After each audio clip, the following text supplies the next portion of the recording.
এসব দু পয়সার মেয়েদের সাথে প্রেম করা যায়, ঘরের বউ করা যায় না। রাতুলের শেষ কথাগুলো এখনো কানে বাজছে। রাতুলকে 5 বছর পরে দেখেও চিনতে এক মুহূর্ত দেরি হয়নি তাপসির।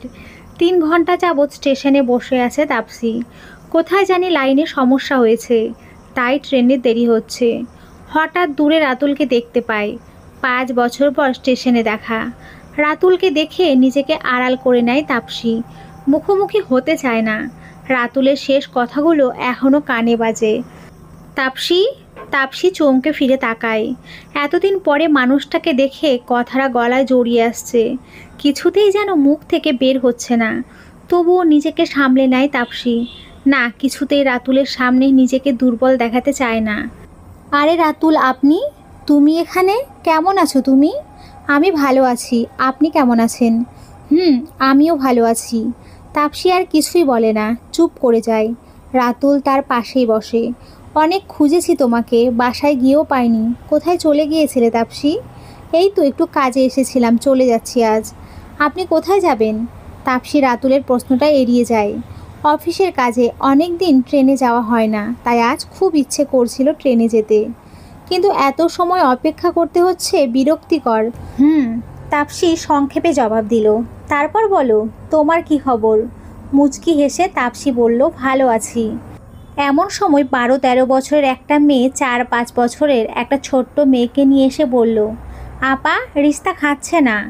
রিস্তা নামের ছোট্ট মেয়েটির মাথায় দুটো ঝুঁটি করা, তার সাথে চোখে চশমা।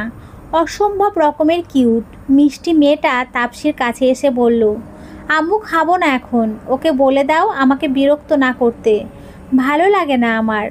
ছোট মেয়েটার কথা বলা মুরব্বি ভঙ্গিতে রাতুলের ঠোঁটে হাসি ফুটেছে। তোমার মেয়ে? রিস্তা। বাহ, খুব সুন্দর নাম, কে রেখেছে? তুমি না তোমার স্বামী? তাপসি হাসে, কিছুই বলে না। হাই রিস্তা, কেমন আছো? রিস্তা রাতুলের দিকে তাকিয়ে দেখে কিছু সময়, তারপর চশমাটা নাকের ডগা থেকে আঙুল দিয়ে ধাক্কা দিয়ে ঠিক করে নিয়ে বলে, আমি ভালো আছি। আম্মু, উনি কে? তাপসি কিছু বলার আগেই রাতুল বলল, আমি তোমার আম্মুর বন্ধু, তোমারও বন্ধু। সত্যি তুমি আমার বন্ধু? কি মজা, কি মজা, আম্মুর বন্ধু, আমারও বন্ধু। রিস্তা খুশিতে হাততালি দিতে দিতে লাফাচ্ছে। মেয়ের খুশি দেখে তাপসি মৃদু হাসে। বন্ধু, চলো আমরা গেমস খেলি। রিস্তা, উনি তোমার আঙ্কেল হন, একটু ধমকের সুরে বলল তাপসি। রিস্তার মন খারাপ হয়ে যায়। রাতুল বলল, আরে তাতে কি, রিস্তা আমাকে বন্ধু বলেই ডাকুক। ঠিক আছে রিস্তা। রিস্তার ঠোঁটে হাসি ফোটে। তাপসি রাতুলের সাথে রিস্তার বন্ধুত্ব পছন্দ করছে না। কুসুম নামের মেয়েটিকে রিস্তার সাথে খেলতে বলল। রাতুলও বসে আছে। তোমার স্বামী কোথায়? ওনাকে দেখতে পাচ্ছি না। দেশের বাইরে থাকে। ও আচ্ছা, বিয়ে করলে কবে? 5 বছর। আপনার কি খবর বলুন, আপনার ওয়াইফ কেমন আছেন? মাথা নিচু করে হাসে রাতুল। হাসছেন যে? বিয়েটা করা হয়ে ওঠেনি। কেন, নীরার সাথে না বিয়ে ঠিক হয়েছিল? শেষ পর্যন্ত আর হয়নি। ও, কেন হয়নি জানতে ইচ্ছে করছে না তাপসির। বড় লোকের ব্যাপার স্যাপারই আলাদা, কখন কি খেয়াল আসে সেটা তারাই জানে। তাপসি ভোলেনি এই রাতুল 5 বছর আগে কিভাবে অপমান করেছিল তাকে। শুধু তাই নয়, তাদের সম্পর্ককে অস্বীকার করেছে। তাই রাতুলের সামনে অস্বস্তি হবে তাপসির, এটা অস্বাভাবিক নয়। তাপসি, আই অ্যাম সরি, তোমার সাথে অন্যায় করেছি, পারলে ক্ষমা করে দিও। জানেন মিস্টার রাতুল, আজ আমার কাছে কি কি আছে? ওহ সরি, প্রশ্নটা এভাবেও করতে পারেন, কি কি নেই? আমার মেয়ের শখ ট্রেনে চড়ার, তাই আজ ওকে নিয়ে ট্রেনে সফর। আমার কাছে আজ কি নেই? গাড়ি, বাড়ি, যশ, খ্যাতি। আর তার চেয়েও দামি জিনিসটাও আমার কাছে আছে, আমার মেয়ে। আপনাদের সমাজে কি যেন একটা বলে, হাই ক্লাস সোসাইটি, সেটাতে আমার নাম ডাক এখন অনেক উচ্চতায় পৌঁছে গেছে। আমি আর কোনো গরিব ঘরের অতি সাধারণ মেয়ে নয়। কিন্তু এত কিছুর পরেও আমার মেয়েকে আমি শিখিয়েছি কিভাবে মানুষকে মূল্যায়ন করতে হয়। বাই দ্য ওয়ে, ভালোই হয়েছে দেখা হয়ে। এমন সময় ট্রেন এসে পড়ে। একটা ছেলে, বেশ হ্যান্ডসাম দেখতে, এসে বলল, ম্যাডাম চলুন, ট্রেন এসে গেছে। তো মিস্টার রাতুল, ভালো লাগলো কথা বলে, আসছি। তাপসি রিস্তার হাত ধরে এগিয়ে যায়। সাথে কুসুম নামের মেয়েটি আর ওই ছেলেটি কুলিতে দিয়ে জিনিসপত্র সব নেয়ার ব্যবস্থা করছে। রাতুল কিছুক্ষণ পাথরের মতো দাঁড়িয়ে থাকে। তাপসীর কোনো কথাই যেন বুঝতে পারেনি। হুঁশ ফিরতেই ছেলেটাকে জিজ্ঞেস করলো, উনি আপনার কে হয়? উনি তো আমাদের ম্যাডাম, আমি ওনার পিএ। ছেলেটা চলে যায়। নিশ্চয়ই খুব বড় লোকের সাথে বিয়ে হয়েছে তাপসীর। রাতুল মনে মনে ভাবে, ভালোই হয়েছে, কত অপমান সহ্য করতে হয়েছে মেয়েটিকে। রাতুল হাসে নিজের ভাগ্য দেখে। এটাই বোধহয় নিয়তি। সেই রাতুল যে কিনা নিজের গাড়ি ছাড়া অন্য কারো গাড়িতে উঠতই না, আজ সে ট্রেনে চড়ে চাকরির ইন্টারভিউ দিতে যাচ্ছে। আর তাপসী কত সাধারণ মধ্যবিত্ত পরিবারের মেয়ে। পরিবার বলতে অন্ধ মা আর এক ভাই ছিল। ভাইটাকে অনেক কষ্টে দেশের বাইরে পাঠায়, কিন্তু আর ফিরে আসে না। এক সময় যোগাযোগ বন্ধ করে দেয়। অন্ধ মা আর যুবতী মেয়ে কত কষ্টে দিন পার করেছে, তার আর বলার অপেক্ষা রাখে না। তাপসীর বান্ধবী ছিল ঝুমু। ঝুমু রাতুলের বোন। ঝুমু তাপসীকে খুবই পছন্দ করত। অনেক মেধাবী ছিল তাপসী। সংসারে খরচ চলতো টিউশনির টাকা দিয়ে। শিহাব, রাতুল আর ঝুমু তারা 3 ভাই বোন। শিহাব দেশের বাইরে থাকে। একবার স্ত্রী সন্তানকে সাথে নেয়ার প্রস্তুতি নেয়। তখন শিহাবের মেয়ে অর্পার জন্য একজন গৃহশিক্ষকের খোঁজ চলছিল, বাইরে যাবার আগে 6 মাস পড়ানোর জন্য। ঝুমু তখন তাপসীকে পড়াতে বলে, কারণ ঝুমু তাপসীর পারিবারিক অবস্থা জানতো। তাপসীও রাজি হয়ে যায়, কারণ সবগুলো টিউশনি থেকে যা পায় তার থেকেও বেশি পাবে এখানে। সেই থেকেই রাতুলের পরিবারে প্রবেশ তাপসীর। আর সেই তাপসী আজ কোথায়? রাতুলের ভাবনায় ছেদ পড়ল। ট্রেনের হুইসেল বাজায়। দৌড়ে গিয়ে ট্রেন ধরল। আমার কাল কয়টা থেকে ইন্টারভিউ? ম্যাম 11টা থেকে। গুড। সব বোর্ড মেম্বার তো থাকবেই। তুমি 10টায় জরুরি মিটিং জানিয়ে ইমেল করে দাও। Okay madam. ট্রেনের কেবিনে তাপসী। রাতুলের সাথে দেখা হওয়ার পর মনটা ভালো নেই, বেশ বিরক্ত হয়ে আছে। রিস্তার খুশি দেখে তাপসীর সব বিরক্তি দূর হয়ে গেছে। আম্মু দেখো, সব কিছু আমাদের সাথে দৌড়ে দৌড়ে যাচ্ছে। ইস কি সুন্দর। আম্মু আমরা আবার ট্রেনে করে যাব, আবার আসবো, আবার যাব। না না, আমি এখন থেকে ট্রেনে করেই যাব। প্লিজ আম্মু, প্লিজ প্লিজ। আচ্ছা মা, ট্রেনেই যাবে। রিস্তার হাসি মুখের দিকে তাকিয়ে আছে তাপসী। রাতুলের ছায়াও মেয়ের উপরে পড়তে দেবে না, কিছুতেই না। তবুও একটা চিন্তার রেখা ফুটে উঠেছে তাপসীর কপালে। তাপসীর হাতে আবেদনকারীদের বায়োডাটা। 15 জনের ইন্টারভিউ নেওয়া হয়েছে। 16 নাম্বার প্রার্থীর কাগজ হাতে নিতেই চমকে ওঠে তাপসী। রাতুলের ছবি। এমন সময় রাতুলও প্রবেশ করে। তাপসী ছাড়াও আরও 5 জন বোর্ড মেম্বার রয়েছে। রাতুল রুমে প্রবেশ করেই মনে হলো ওর পায়ের নিচের মাটি সরে গেছে। এটা তাপসীর অফিস? রাতুল বেরিয়ে যাবে না কি করবে বুঝতে পারছে না। তাপসী নিজেও ভেবে পাচ্ছে না রাতুল এখানে কেন। যে রাতুলদের অফিসে শত শত মানুষ কাজ করে, সেই রাতুল নিজে চাকরির ইন্টারভিউ দিতে এসেছে। বসুন। তাপসীর কথায় হুঁশ ফেরে রাতুলের। বেরিয়ে গেলে চলবে না, চাকরিটা ওর ভীষণ প্রয়োজন। তো মিস্টার রাতুল, আপনার নিজের সম্পর্কে কিছু বলুন। আপনার এর আগে কি এ ধরনের কাজের কোনো অভিজ্ঞতা আছে? এরকম একটার পর একটা প্রশ্ন করেই যাচ্ছে বোর্ড মেম্বাররা। রাতুল সব প্রশ্নেরই উত্তর দিচ্ছে। তাপসী একটাও প্রশ্ন করেনি। শেষ পর্যায়ে একজন বলল, ম্যাডাম আপনি কিছু জিজ্ঞেস করুন। আপনাকে নিলে আমাদের কোম্পানির লাভ কি? আপনি কি এই পোস্টে নিজেকে যোগ্য মনে করেন? এই প্রশ্নের গ্রহণযোগ্য উত্তর দিলেই আমরা আপনাকে নিতে পারি। ম্যাম, প্রথমত আমরা কেউ অভিজ্ঞতা নিয়ে জন্মগ্রহণ করিনি। প্রতিটি কাজ করার মাধ্যমে অভিজ্ঞতা অর্জন করতে হয়, আর তার জন্য সুযোগ প্রয়োজন। আমি বিশ্বাস করি আমাকে সেই সুযোগ দিলে আমি আমার সেরাটা দিতে পারবো, আর আপনাদের কোম্পানি একজন বিশ্বস্ত এবং অনুগত কর্মী পাবেন। ঠিক আছে, ধন্যবাদ, আপনি আসতে পারেন। ইন্টারভিউ নেওয়া শেষে তাপসীর অসুস্থতার অজুহাতে বাসায় ফিরে আসে। নতুন যে 10 জন নেওয়া হয়েছে তাদের মধ্যে রাতুলও একজন। তাপসী সিদ্ধান্তহীনতায় ভুগেছে রাতুলকে নেবে কি না। যদিও রাতুল সন্তোষজনক ইন্টারভিউ দিয়েছে, তবুও তাপসী চায়নি রাতুল এখানে চাকরি করুক। কিন্তু পরে ভেবে দেখলো রাতুলের কি প্রয়োজন চাকরির সেটা দেখার জন্য হলেও চাকরিটা দেয়া যায়। 1 সপ্তাহের মধ্যে জয়নিং লেটার পেয়ে যায় রাতুল। লেটারটা হাতে নিয়ে বসে আছে রাতুল। এটাই কি নিয়তি? আজ তাপসীর অফিসে চাকরি করতে হবে।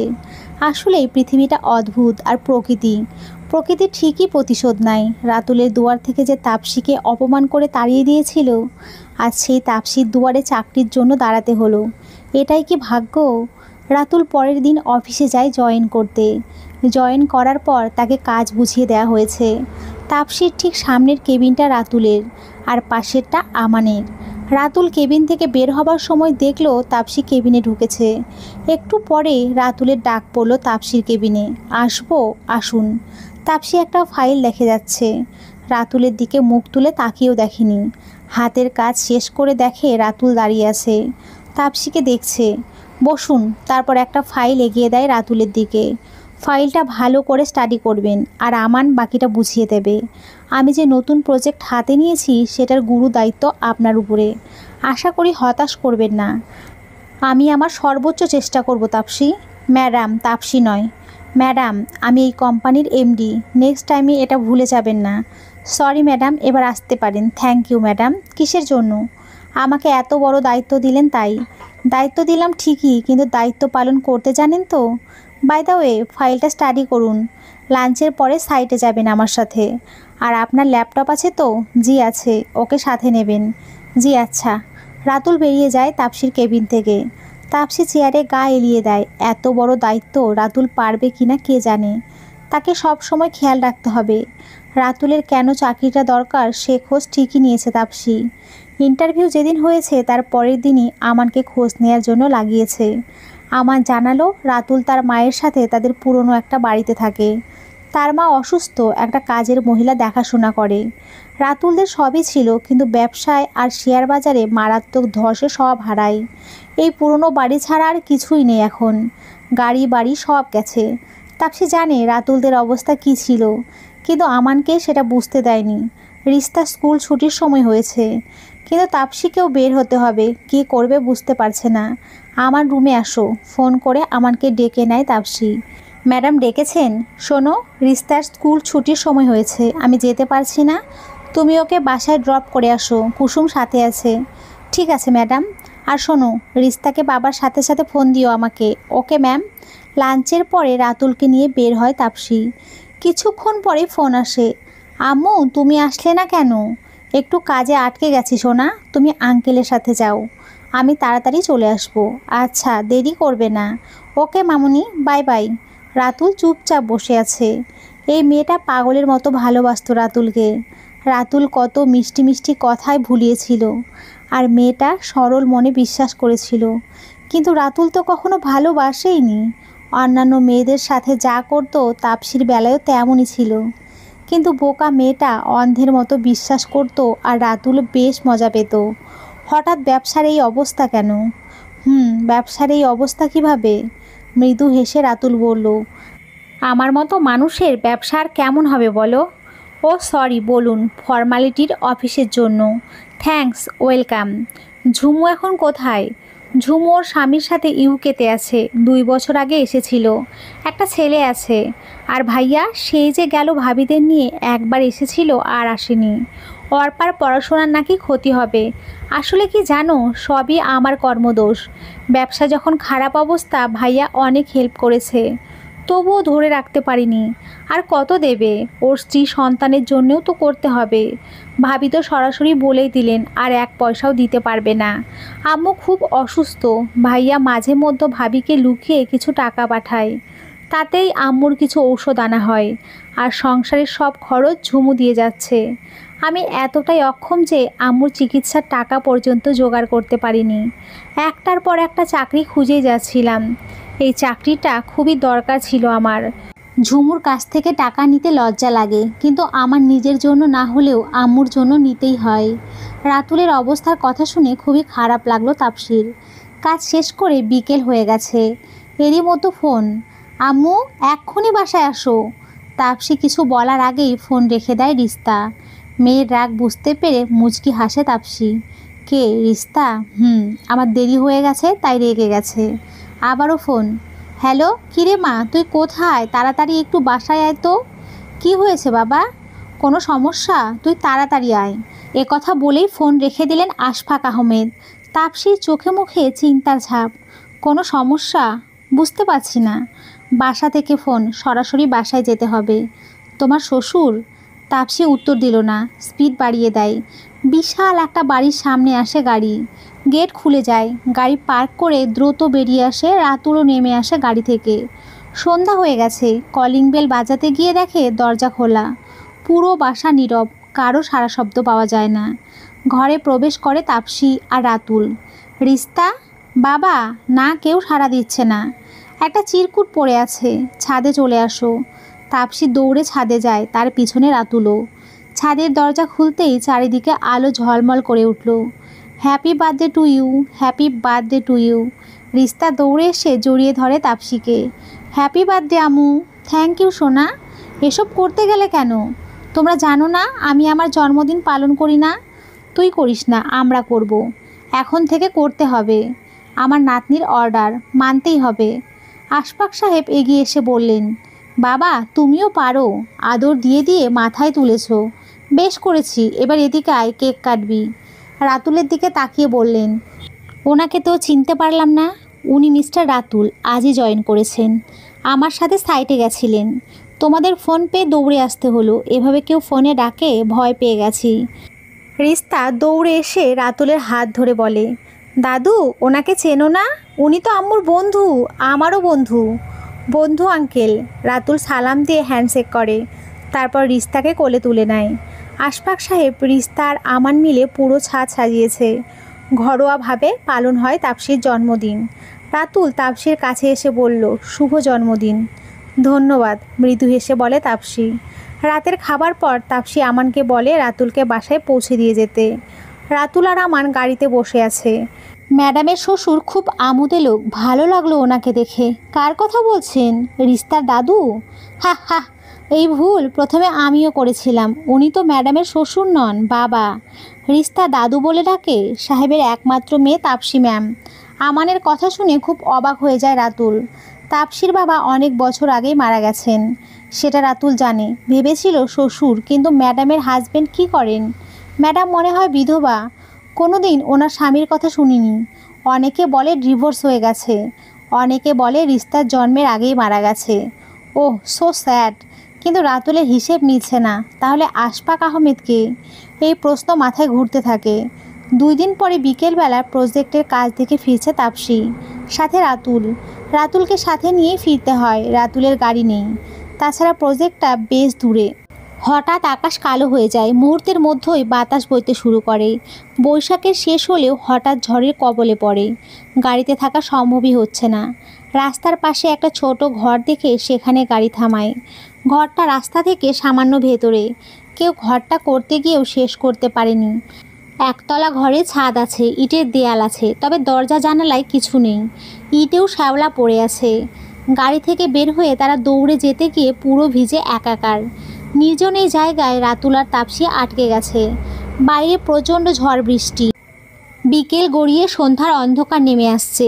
একটা দরজার একপাশে রাতুল, অন্যদিকে তাপসী দাঁড়িয়ে আছে। ভেজা শাড়ি শরীরে লেপ্টে গেছে।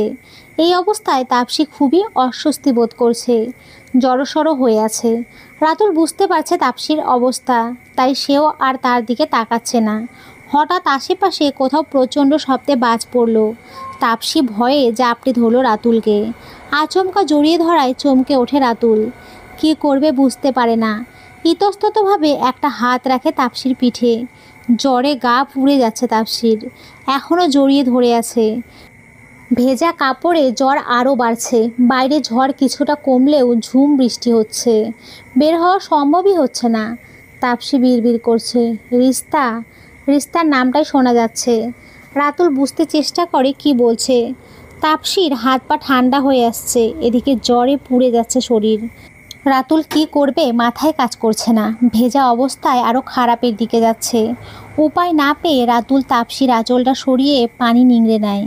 তারপর তাপসীকে জড়িয়ে ধরে রাখে, যাতে তার শরীরের উত্তাপে হাত পা গরম থাকে। রাতুল, ও আমার মেয়ে, তুমি চলে যাও। রিস্তা আমার। নিজের নাম শুনে চমকে ওঠে রাতুল। রিস্তার সাথে তার কি সম্পর্ক বুঝতে পারে না। কেন এসব বলছে তাপসী? বৃষ্টি অনেক কমেছে। এদিকে রাত 8টা বেজে গেছে। তাপসীর মোবাইলটাও বন্ধ হয়ে গেছে। বাসার নাম্বারও নেই রাতুলের কাছে, আর নেটওয়ার্কের খুবই দুর্বল। এই অবস্থায় আমানকেও ফোন দেয়া সম্ভব হয়নি। রাতুল তাপসীকে তুলে নিয়ে গাড়িতে শুইয়ে দেয়। তারপর নিজে ড্রাইভ করে বাসায় আসে। কুসুম দরজা খুলে দেখে রাতুলের কোলে তাপসী। আশফাক আহমেদও ড্রয়িং রুমে ছিলেন রিস্তার সাথে। কি হয়েছে? প্রচণ্ড জ্বর, অজ্ঞান হয়ে গেছে। আমান ডাক্তার নিয়ে আসছে। আম্মু, রিস্তা কাঁদতে থাকে। রুমে নিয়ে আসো। আশফাক সাহেব তাপসির রুম দেখিয়ে দিলেন। রাতুল তাপসিকে বিছানায় শুইয়ে দেয়। রাহিমা বেগম এই বাড়িতেই কাজ করেন, এই পরিবারের একজন সদস্যই হয়ে গেছেন। আশফাক সাহেব তাকে তাসফির ভেজা কাপড় পাল্টে দিতে বললেন। ডাক্তার এসে ঔষধ দিলেন, বললেন ভয়ের কিছু নেই, তবে খেয়াল রাখবেন, বাড়াবাড়ি হলে হাসপাতালে ভর্তি করতে হবে। রিস্তা কেঁদেই যাচ্ছে। রাতুল ওকে কাছে নিয়ে বলল, তোমার আম্মু সকালেই সুস্থ হয়ে যাবে। এখন যদি তুমি কান্না করো তবে তো আম্মু কষ্ট পাবে। অনেক বুঝিয়ে কান্না থামালো রিস্তার। আশফাক সাহেবের সাথে কথা বলছে রাতুল। আঙ্কেল, কিছু মনে না করলে একটা কথা জানতে চাই। বলো বাবা, কি জানতে চাও? গম্ভীর মুখে বললেন তিনি। তাসফি আপনার মেয়ে না? সেটা আমি জানি। চমকে ওঠেন আশফাক সাহেব। কি বলছো এসব? উত্তেজিত হবেন না। তাপসি হয়তো বলেনি আপনাকে, ও আমার অনেক আগেরই পরিচিত, আমার বোনের বান্ধবী ছিল, কিন্তু বুঝতে পারছি না এখানে কিভাবে আসলো। অনেক সময় চুপ হয়ে থেকে আশফাক সাহেব বললেন, আমার একমাত্র মেয়ে তুলি 12 বছর বয়সে মারা যায়। কয়েক বছর পরে আমার স্ত্রীও মারা যায়। এই সংসারে কেউ নেই বললেই চলে। একদিন অফিস থেকে ফিরছি, আমার শরীর ভালো ছিল না। হঠাৎ এক মহিলা এসে পড়ল গাড়ির সামনে, অন্ধ মহিলা, সাথে ওনার মেয়ে ছিলেন।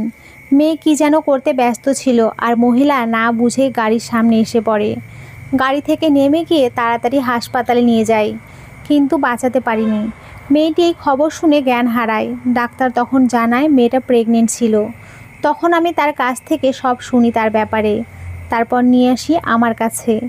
আমার মেয়ের পরিচয় দেই, ও আমাকে বাবার স্থান দেয়। মেয়েটা একটা কুলাঙ্গার ছেলের প্রেমের ফাঁদে পা দিয়েছিল। বিশ্বাস করে নিজের জীবনটাও বাজি রাখতে পারত, কিন্তু সেই ছেলেটা সবার সামনে তাকে অস্বীকার করে। তাই মা মেয়ে শহর ছেড়ে চলে যাচ্ছিল, আর আমার গাড়ির সামনে অ্যাক্সিডেন্ট করে। অথচ ছেলেটা জানতেও পারেনি এমন ফুটফুটে একটা মেয়ে মেয়েটার গর্ভে। রাতুলের 2 চোখ দিয়ে পানি ঝরছে। তাপসি এই জন্যই জ্বরের ঘোরে এসব বলছিল। আমি সেই পশু। কান্নায় ভেঙে পড়ে রাতুল। আশফাক সাহেবের কোলে মাথা রেখে ঘুমিয়ে পড়েছে রিস্তা। রাতুল উঠে এসে আলতো করে ছুঁয়ে দেখে মেয়ের মুখ, তারপর কপালে চুমু খায়। আমি জানি তুমি সে। যেদিন তোমাকে প্রথম দেখি সেদিনই তাপসি বলেছে আমাকে, তুমি কেন ঠকালে মেয়েটাকে? আমি মানুষ ছিলাম না। সম্পর্ক কি, তার মূল্য কি, এসব বুঝতেও চাইতাম না। মেয়েদের সাথে খোলামেলা মেশা, বন্ধু বান্ধব নিয়ে দিন কাটত। অফিসেও মন দিতাম না। বন্ধুদের সাথে বাজি ধরে তাপসিকে প্রেমের জালে ফাঁসাই। তাপসি বিশ্বাস করতো আমাকে, আর আমি তার ফায়দা নিয়েছিলাম। পরে নীরা নামের একটা মেয়ের সাথে বিয়ে ঠিক হয়। তাপসি এসে তখন আমাকে বিয়ের কথা বলে। বন্ধুদের সামনে আমি যা তা বলে অপমান করে তাড়িয়ে দিয়েছি। বলেছি এসব 2 পয়সার মেয়ের সাথে প্রেম করা যায়, ঘরের বউ করা যায় না। নীরার সাথে বিয়েটা আমি ভেঙে দিয়েছি। আমার বোন ঝুমু যখন জানায় তাসফিকে কোথাও পাওয়া যাচ্ছে না, অনেক খুঁজেছি। তাপসি আমার জীবন থেকে চলে যাবার পর বুঝতে পেরেছি কি হারিয়েছি। আঙ্কেল, বিশ্বাস করুন, আমি বুঝতাম না ভালোবাসা আসলে কি। আমার মেয়ে রিস্তা, আমার মেয়ে, অথচ আমি এমন অভাগা যে নিজের মেয়েকে চিনতে পারিনি। কান্নায় ভেঙে পড়ে রাতুল। এমন সময় তাপসি এসে রিস্তাকে কোলে তুলে নেয়। তাপসি চোখ মেলে দেখে নিজের রুমে। তখন সব মনে পড়ে। রিস্তার কথা মনে হতেই আস্তে আস্তে রুমের বাইরে আসে। তখন উপরে দাঁড়িয়ে রাতুল আর আশফাক সাহেবের সব কথা শুনে চোখ দিয়ে পানি ঝরে। তারপর ছুটে আসে রিস্তার কাছে। চলে যাও এখান থেকে, রিস্তা আমার মেয়ে। এক্ষুনি যাও বলছি। তাপসি দাঁড়াতে পারে না, রিস্তাকে নিয়ে পড়ে যাচ্ছিল। রাতুল ধরে ফেলে। আশফাক সাহেব রিস্তাকে কোলে নেন আর তাসফিকে ভেতরে নিয়ে যেতে বলেন। রাতুল তাসফিকে রুমে নিয়ে যায়। বেশ কয়েকদিন কেটে যায়। রাতুল প্রতিদিন আসে, রিস্তাকে সময় দেয়, কিন্তু তাসফি কথা বলে না। আশফাক সাহেব অনেক বোঝায়, কিন্তু তাপসি কিছুই বলে না। একদিন রাতুলের মা খুব অসুস্থ হয়ে পড়েন। ওনাকে হাসপাতালে ভর্তি করা হয়। তাপসি ওনাকে দেখতে যায়। উনি তাপসিকে অনেক পছন্দ করতেন।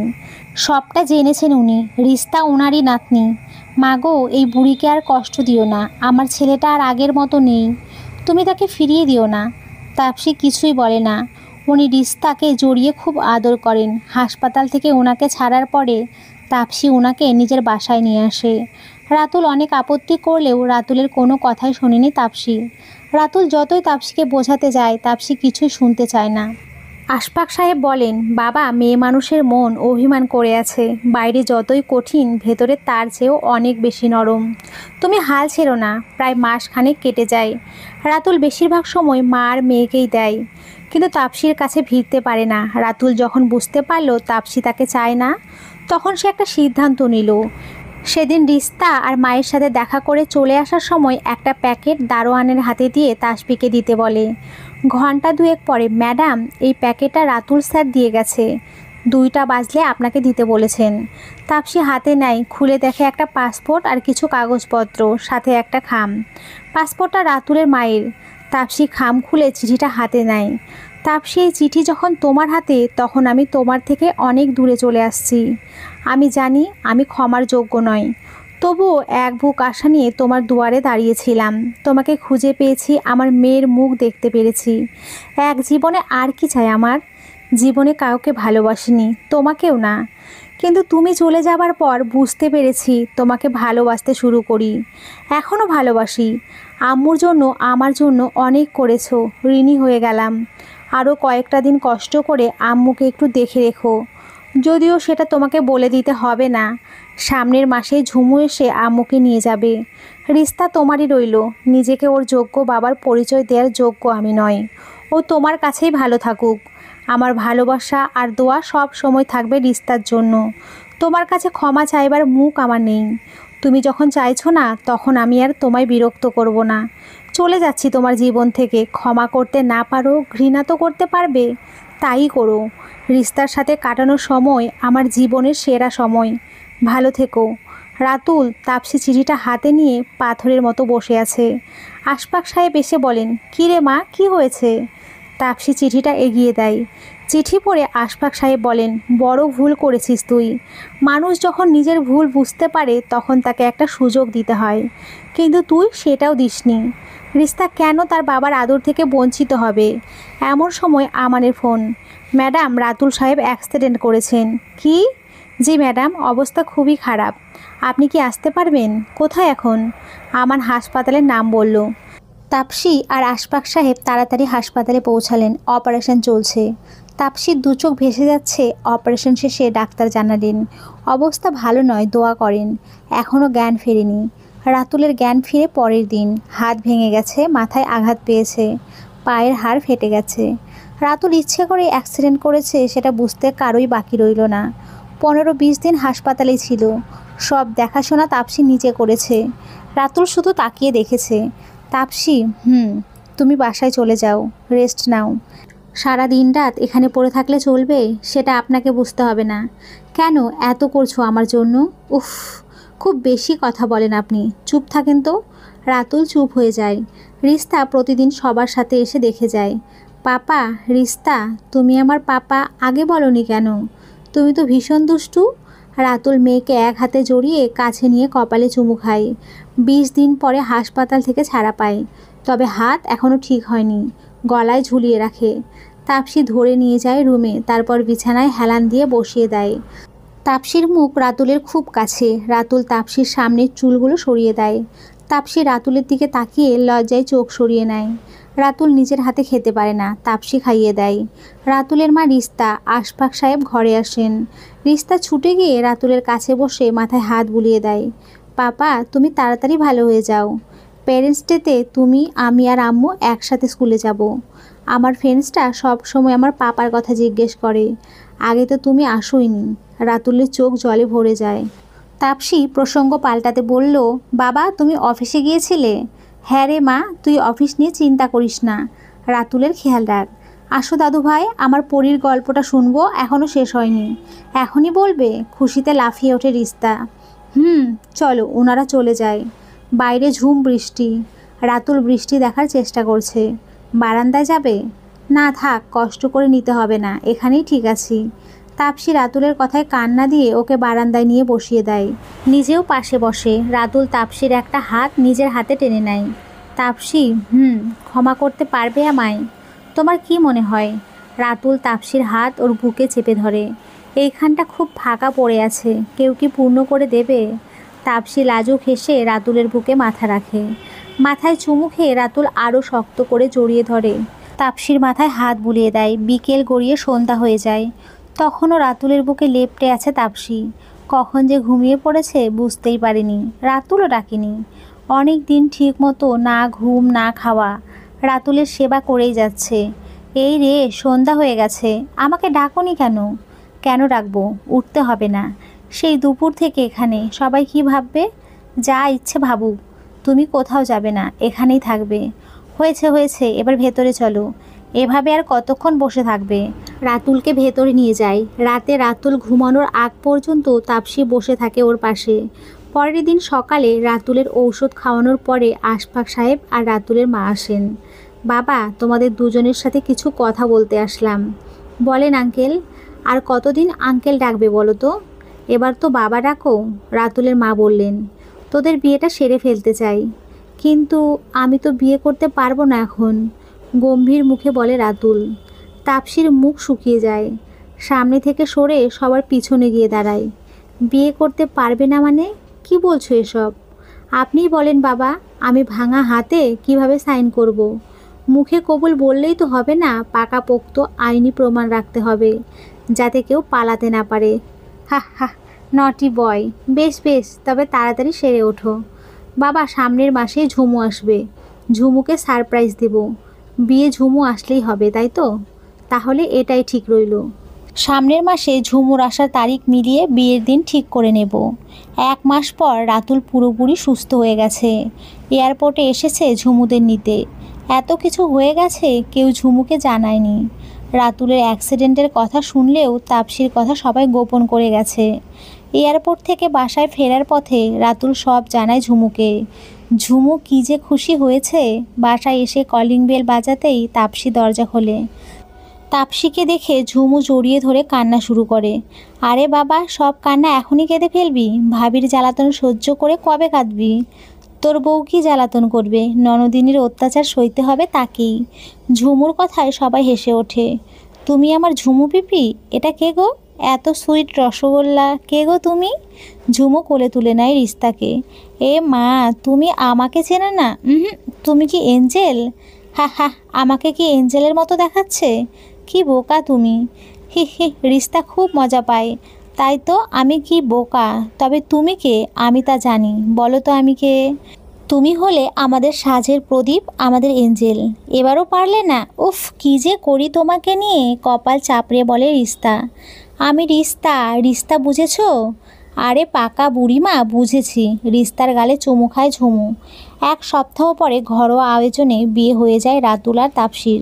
ফুলশয্যা রাতে তাপসীকে ঘরে দিয়ে দরজায় তালা দেয় ঝুমু আর ঝুমুর বর। ভেতরে ঢুকতে হলে চাবি লাগবে, আর চাবি আমার কাছে।